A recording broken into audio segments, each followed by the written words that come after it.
Hello interwebs, welcome to Let's Fix Computers. Just a quick note at the start of this, just to say that there hasn't been a lot of videos lately, and that's just been due to a multitude of things, with two heavy contributors being just a lack of good video material. It's not that I'm hurting for work, I've got, my ticket list is kind of out of control at the moment, but a lot of them are just not good video material. And the other part of it is just a bit of burnout, if I'm honest. I've just not been feeling it lately. So there's going to be a couple of videos that are going to be coming along at the moment that are going to be pretty straightforward, because part of that problem is that pressing urge to be constantly one-upping myself, and that's not a fight that you win, and I know this. So instead of just constantly looking for the next big video, I'm going to be like, you know what? Let's just show more of the daily work. That's what people want to see. People are okay with daily jobs. So get over yourself and just do the mundane stuff. So in this video, we're going to clean a laptop. What I've got here is a MacBook Pro A1707. And dirt is kind of hard to show on camera. So let me just try and hold it up just so you can see. This one is in a proper state. You can see a lot on there. And the real bit is when we open it up. So let me just try and get you some glorious close-ups there. It's proper gross, this thing. It's absolutely disgusting. Absolutely horrible. And so this raises two questions. Is number one, how did it get like this? And number two, why has the customer not done anything about it? So the answer to question one is the customer is an artist, and based on just this, I'm guessing they are working with like clay, pottery, paints, that kind of thing. Not the first time I've seen something like this. And when you've got an artist who is working with messy mediums, the laptop's going to get messy. Basically, it's a tool to them. You know, it's a tool that costs them nearly $2,000. But it's still a tool. It's just a thing they use. They have no emotional attachment to it, like us gamers have to our PCs. So that's what happens. The second part is that once it gets like this, they don't know how to clean it either. And by that, they're aware that they can't just get a wet sponge and just wipe it clean under the tap. So they don't know how to deal with this. So it just stays like that and gets worse. And so that's where this video comes in, is I'm going to show you guys how to actually approach this and safely and effectively clean the laptop. So with that in mind, let's roll the intro and get into it.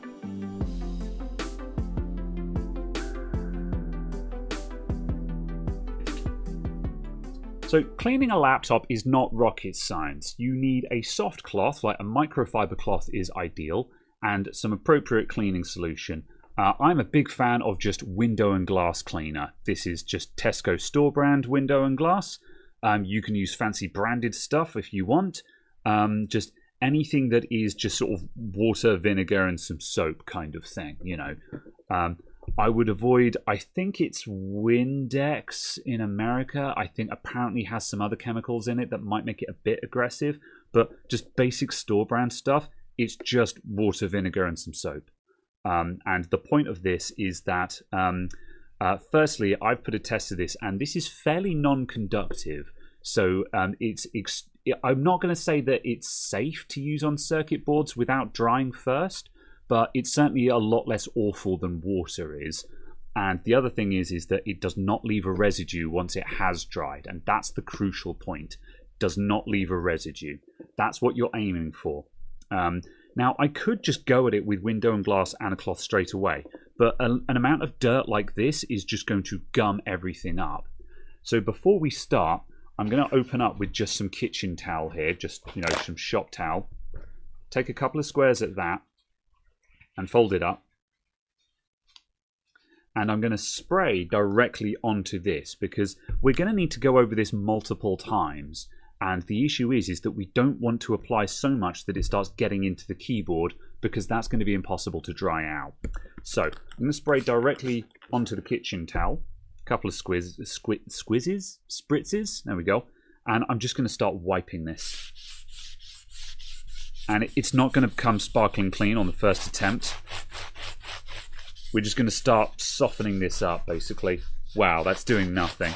Well, it's not doing nothing. It's doing something, but yeah, this is going to be tough. We're starting to tear up the thing, so I'll turn that over. Spritz it again. Do it again.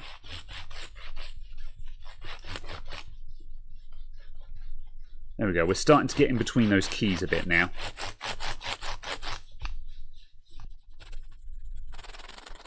Oh man, that is caked. This is caked on. This one's going to be tougher than I thought. I might have to go sacrificial cloth for this, which is just ruin one of my microfiber cloths, basically. I mean, I can stick those in the washing machine and they'll come good, but... Alright, that's enough of that. Sacrificial cloth is go. Microfiber time.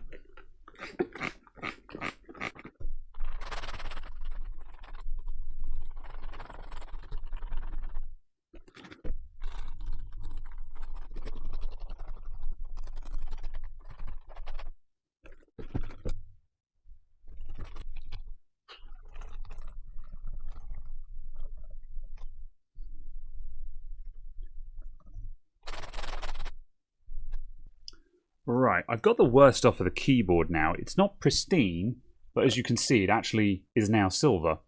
So I'm going to get to work on the hinge and the screen now. We'll be doing another pass on everything before we're done, but right now I'm trying to get rid of the worst of it, get the caked on stuff off. And so this hinge is a bit of a problem because it's kind of delicate down there. And this one's pretty bad. Normally I would just go through along there with a toothbrush, but a toothbrush ain't going to cut it.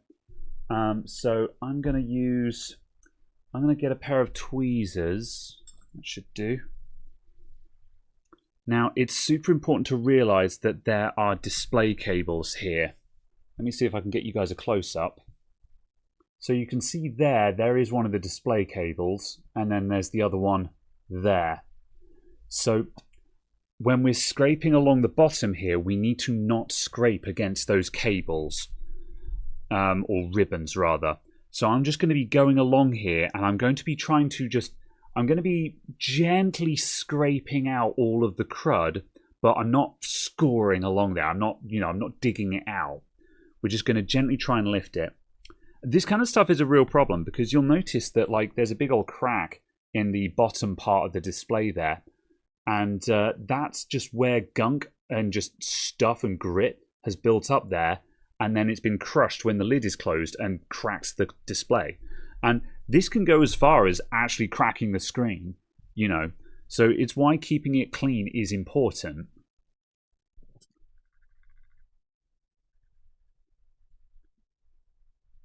And I'm not too worried about lifting stuff out at the moment. I just want to loosen it up so it can be brushed away. There we go, that's a good start. Now here's one of the display cables, so again I'm just going to be very careful along there.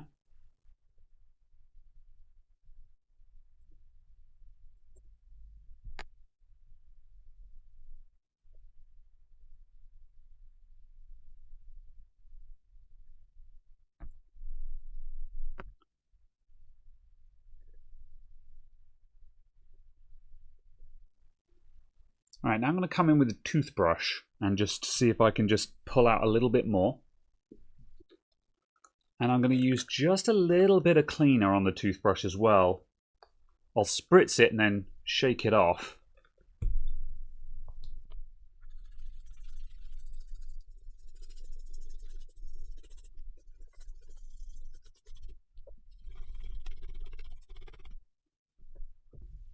There we go, that's looking an awful lot cleaner. Let's just see if I can get out that little bit of blue there, whatever that is. Blue tack or some such. Right, that's our hinge cleaned up. Now let's give the screen a pass. This cloth didn't get that horrid, to be honest. I expected worse. I'll still throw it in the wash after this, but... So just a single spritz across the screen there. And I'll do the keyboard again just for good measure because we need multiple passes. So you'll notice that I spritzed directly onto the laptop this time. That's okay. We just want to do that fairly sparingly at a time without cleaning it up. So now cloth into quarters, and I'm going to turn it around so the grain of the cloth is lengthways and get a nice rounded surface like that. This minimizes the amount that it will catch on the side of keys and things like that. So I should just be able to do nice back and forth swipes.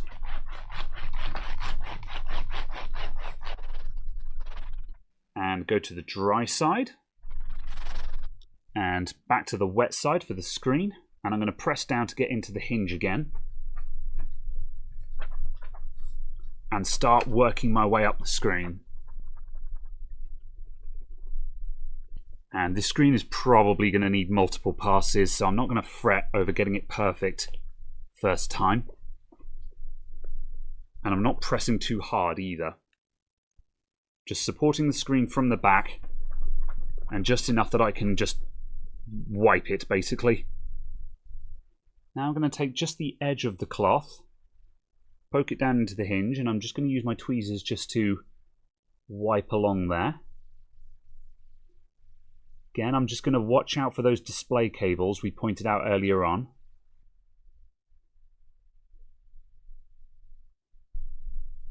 Right, and I think this cloth has had it because I'm having trouble getting rid of the smears now, and that usually means that the cloth is just clogged up.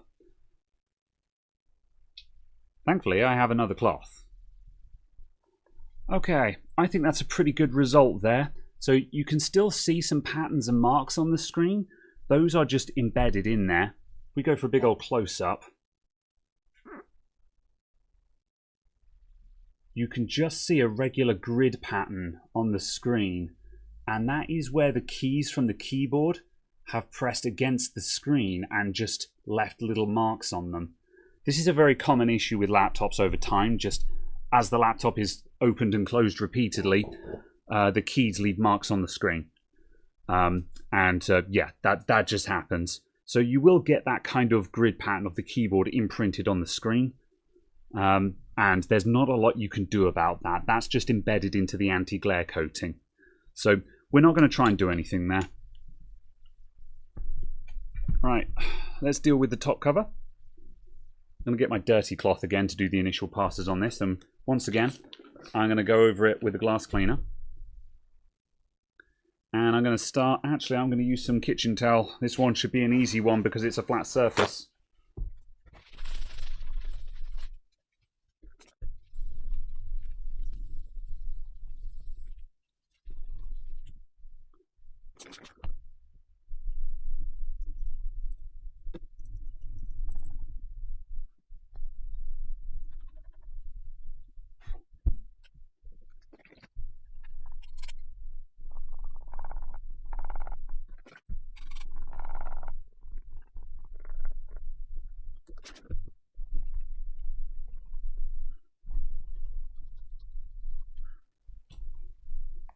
Right, that's looking a lot better now. You can see there's still some bits around the center. I'll probably just keep going over those over and over again, but we don't need to show every single pass on video. So now I'm going to go around the sides of the laptop. So I'm not sure if you can see it, but we've got grubbiness around the edges and sort of down the sides. And this is just, you know, where people pick up the laptops.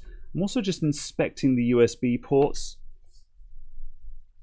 They look pretty good actually on this. If the ports look a little bit scummy, then you can spray some cleaner onto the toothbrush and just dig into the ports, basically, and that will do a pretty good job of cleaning those up. So I will give the bottom a pass as well.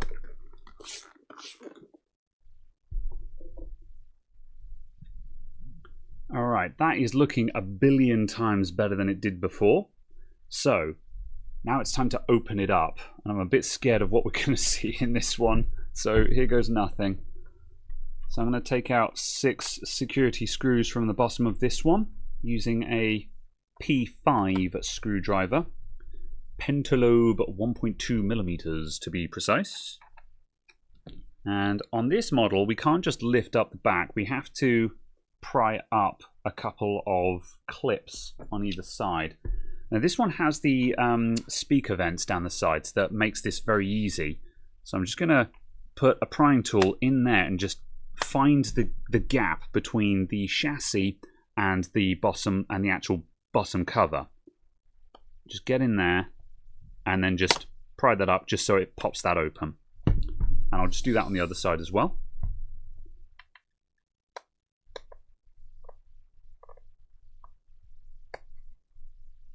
Oh, went a bit too deep there, but that's okay. There we go.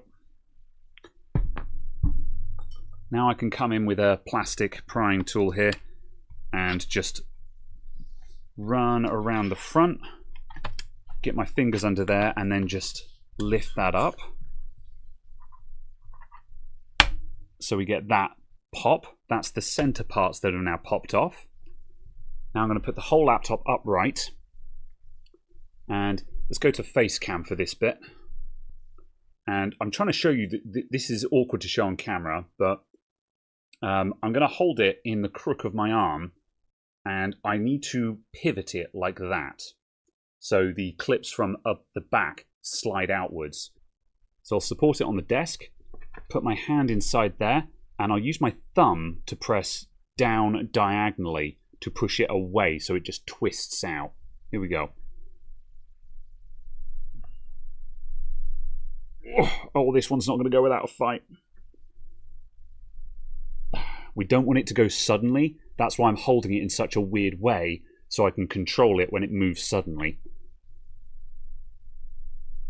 Oh,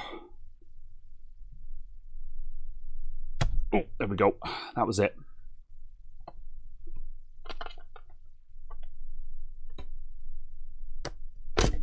There we go. All right. Oh, you know, that's not as bad as I thought it was going to be. There is a lot of gunge in here. The fans have been pulling in just nasty air, and they've just blown it everywhere and made just tidal marks in the dust. But I've seen a lot worse than that on laptops that were not in a horrifying environment. Still needs cleaning, but genuinely expected worse. And this kind of thing is a problem because even though it doesn't look so bad, when you look closelier, that dust starts trapping moisture in it, and you get just little bits of corrosion forming there and there and over here. And that's an issue. This one's not so bad, but here's the back cover from another MacBook Pro I've been working on. There's no video for this one because it was a horrible rabbit hole and I hate it. But this one isn't owned by an artist. It was just dusty as hell. And I haven't cleaned this yet, and you can see just the state of that. And there was a massive bunch of corrosion there. And you know, you call the customer up and you say it's liquid damaged. And they go, oh, I didn't spill anything on it. There's been no liquid near it. And you're like, I don't know what to tell you, chief. You know? That's corrosion. It's caused by liquid. And the problem is just moisture gets trapped in there. Just, it might have been liquid from eons ago, a drop that just dripped into the side. There was no spill, just a drop got in there and just stuck in the dust and hung around. And so this is the thing, like, you hear these horror stories where, you know, people take it to an Apple store and the Apple store always says, it's liquid damage, you're not covered under warranty. And you have to take it with a pinch of salt because Apple have absolutely been caught red-handed just lying about this. But also, you get situations like this where this is basically liquid damage, even though nothing was spilt on the laptop. So it's a difficult one to call sometimes. However, also, I've had laptops that have come in for repair and the customer has said, oh, I took it to Apple and they said it was liquid damaged. I've then opened it up and been like, there ain't no liquid damage here. So this is the problem, is just sometimes people are lying and sometimes they're telling the truth. So keep that in mind. So I'm going to start out just by cleaning these bits up. This laptop is fully functional. The battery is knackered, and I'm going to be changing the battery on this. However, this small amount of corrosion doesn't seem to be causing a problem. So all I'm going to do is just toothbrush it clean, basically. So I shall start just by clearing just the guff out of here. So I'm going to use the toothbrush just to go down these vents and just brush this nastiness away. And I'm doing this dry because then it comes out as just a horrible powder. A nice aerosol that can go in my lungs instead of clagging up as it would if I get it wet. Just going to be very careful when brushing against the speaker there.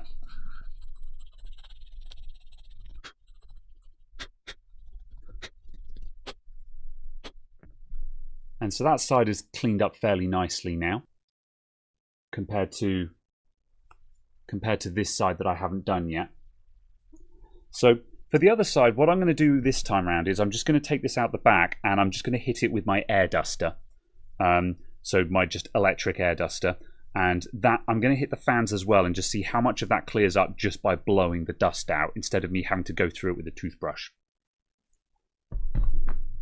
We got some chunky bits out, but it didn't clear it, so time for toothbrushing. Alright, let's deal with one of these fans. So again, working with a dry toothbrush, I'm going to brush the fan blades while just slowly turning the fan with my other finger. And I'm brushing in the direction of the fan blades here. And this will be sufficiently gentle on them. These things, I've never seen the blades on these break, so I don't think that's a major issue, but we just treat it with a bit of respect, you know? And there's more under here. We could like disassemble the fan, but in my experience, that's normally not necessary. The leading edge of the blade, this is the bit where the dust gathers because this is the intake. The air is going into the center of the fan and then being expelled in all directions where it circulates outwards and through the fin stack and out the back. Then this little rubber gasket here, that seals against the back cover, which prevents any of that air from being recycled into the laptop again. So all the hot air must go out the back because there is a seal preventing it from coming back inside. And you can see from the dust patterns that this is fairly effective. You know, you can see these tide marks in the dust where it's pulling in air from all directions. It's surprising how effective these kind of airflow patterns actually are.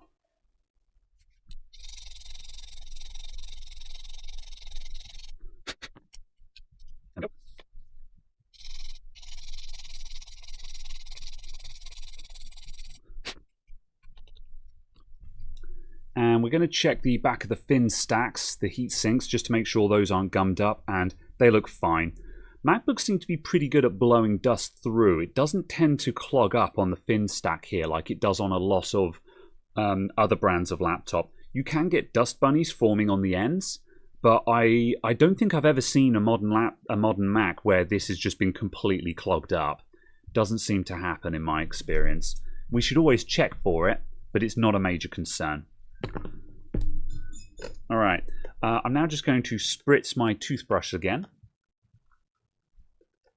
Shake it off and just gently brush those little corrosion points. And the glass cleaner is going to stay there, but that's okay. We'll just brush that down in a moment. Last item of business, I would normally just go around the very edges of the laptop with the toothbrush and glass cleaner again, just to get this layer, just to get the grime out here. But honestly, it's not so bad on this laptop, so I don't think I'm going to bother. You can often find a lot of just caked on grime, where just hand sweat and muck just slowly gets in there as you handle the laptop. Just, you know, oil and stuff comes off your hands, it gets scraped into the gap and it accumulates in that seam. Very common, something that I would normally see. Surprisingly not too bad on this one.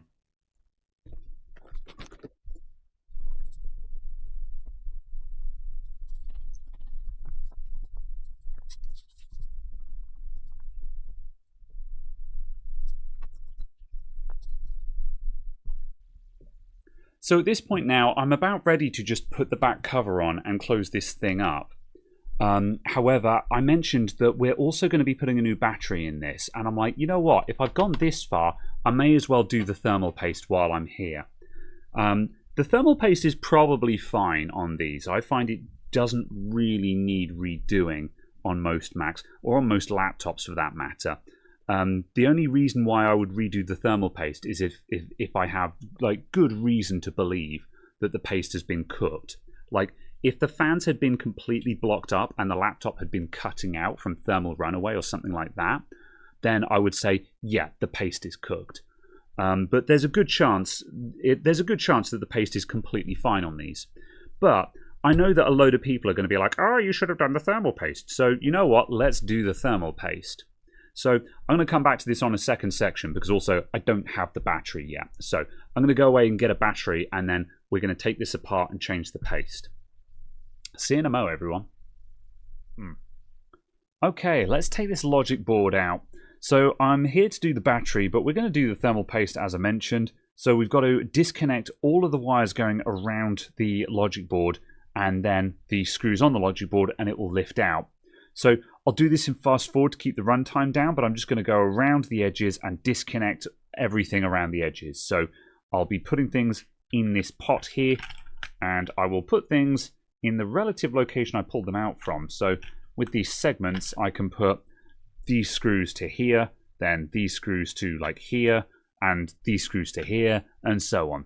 And that helps me keep track of everything, because pretty much all of these parts are fairly unique. Let's go, everyone.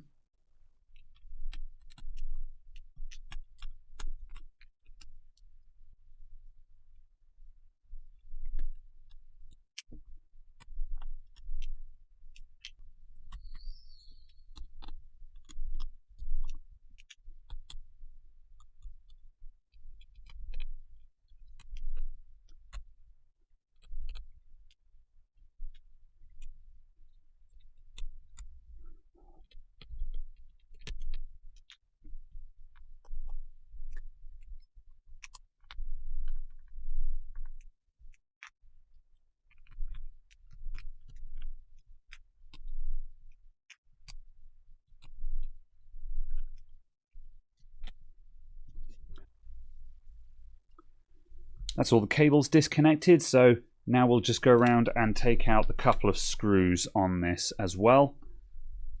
We've got a couple around in the middle, and there are some. There's a screw at each end of the heat pipe that also needs to come out, so just watch out for those.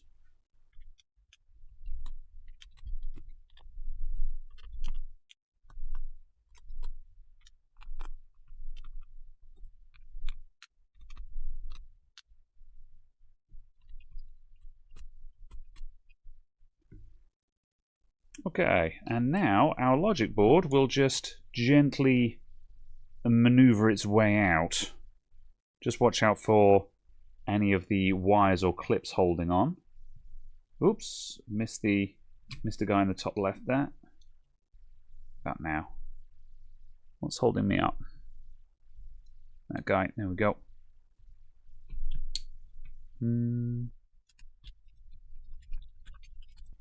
Out you come, there we go. Whoop. Just a tiny spot of corrosion there on that USB connector. Bit of brushy with the toothbrush will deal with that. Ooh, yeah. Few more spots underneath as well. So I'm just going to use a little bit of isopropyl alcohol on the toothbrush just to clean these spots up. They're not causing any major issues because the laptop runs. It's all just old stuff. So we'll just clean that corrosion off just so it doesn't progress. Cool, let's redo that thermal paste. So I'll put the body of the laptop to one side. And now we'll just undo these 8 screws on the back of the heatsink. So for each one, I'll just hold my finger down on the little strip of metal and then slowly release, just so it doesn't ping off everywhere.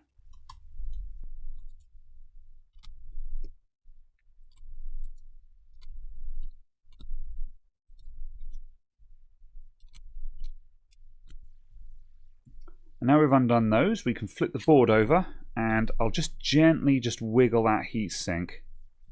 Or is it going to go? No. We can't pull up on the heatsink because it'll bend the heat pipe, which we don't really want to do. So I'm just going to pry that off just with my nail. There we go.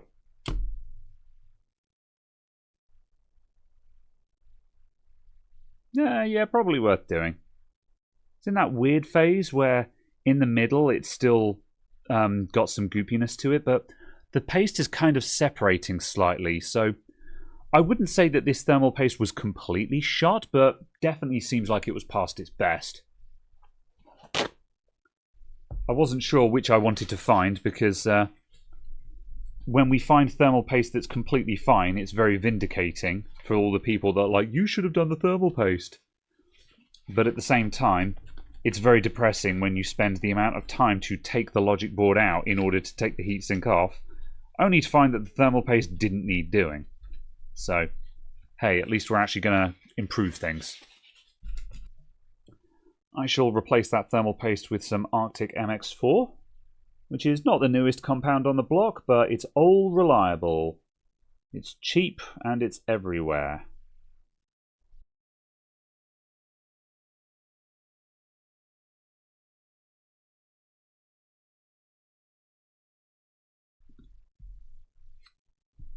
There we go, that should do nicely.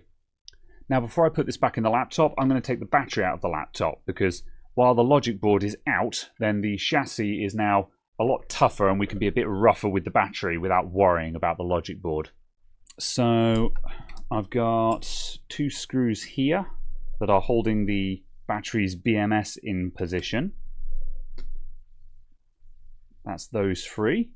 And now it's just the cells that are stuck down. So to deal with this, I'm going to peel back the trackpad cable, and I'm going to grab one of these plastic scrapers here.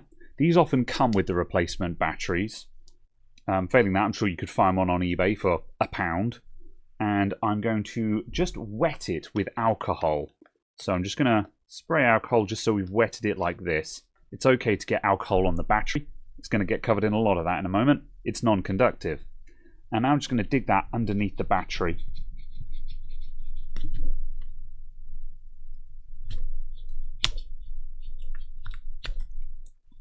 That's one cell out. This is one of the easier laptops to do, because as you can see, we've got this big old gap around the cells. So that makes this a lot more straightforward than some of the other MacBooks.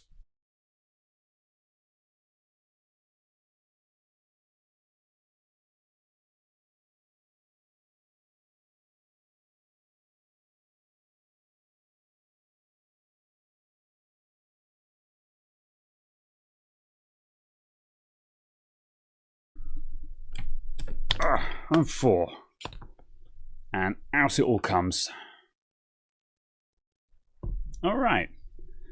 Now you can spend 15 to 20 minutes scraping out these old adhesive strips if you want. I'll level with you.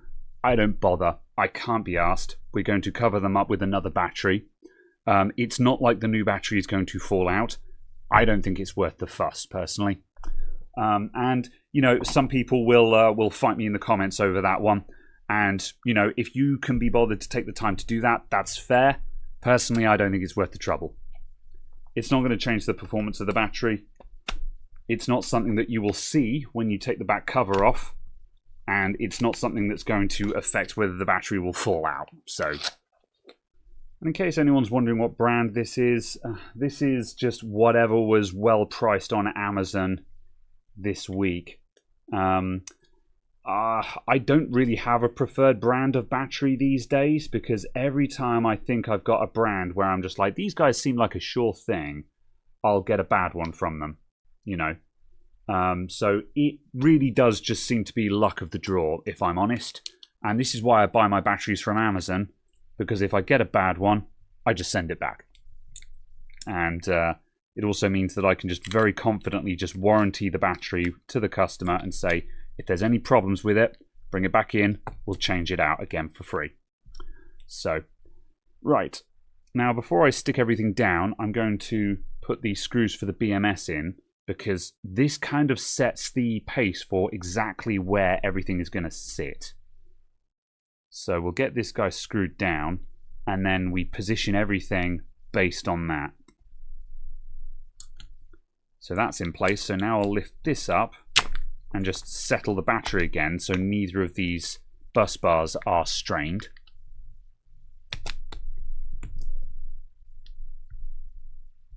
And that seems pretty good. And now we can peel off this backing. Awkward. All right, let's stick the logic board back in.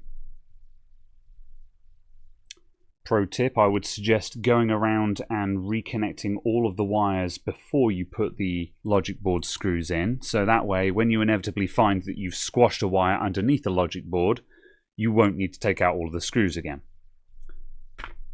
All right, now we're all done. We can connect the battery. So I'll screw down the battery, snap, tab, strap, and then connect the little battery data wire. Boop. And there we go. So I'm going to give this just a couple more wipe downs when I'm done here. Like there's a couple more spots on there that I can literally just fingernail scrape off, and then just give it one more run down with the damp cloth, just to get the last bits off and just, you know, detail it.